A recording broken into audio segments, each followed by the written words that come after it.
Hello বন্ধুরা, বাইরে তুমুল ঝড় বৃষ্টি হচ্ছে, তার মধ্যেই আমি ভিডিওটা বানাতে বাধ্য হলাম। কারণ আইপিএল 2024 চ্যাম্পিয়ন হলো কেকেআর। 10 বছর পর আইপিএল ট্রফি জিতল কলকাতা নাইট রাইডার্স।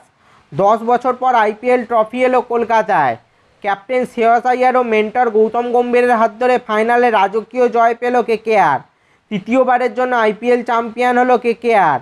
চারিদিকে সাইক্লোন রেমালের আবহের মধ্যেই কেকেআর যেন কিছুটা হাসি ফোটালো ওয়েস্ট বেঙ্গলবাসীদের মুখে। ফাইনালে দুরন্ত জয় পেল কেকেআর।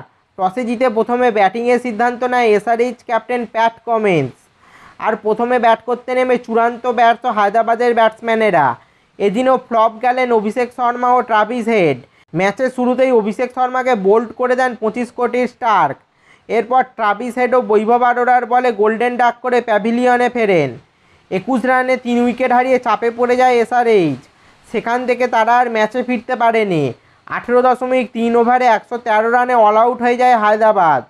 মিচেল স্টার্ক 2 উইকেট, হর্ষিত রানা 2 উইকেট ও রাসেল 3 উইকেট পান এবং বৈভব আরোরা, নারিন ও বরুণ চক্রবর্তী একটি করে উইকেট পান।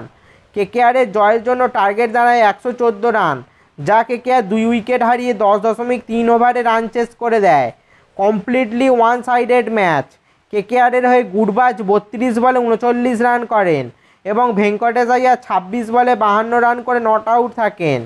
নট আউট থেকে ভেঙ্কটেশ আইয়ার ও শ্রেয়স আইয়ার ম্যাচ ফিনিশ করে আসেন। দুর্ধর্ষভাবে ম্যাচ জিতল কেকেআর।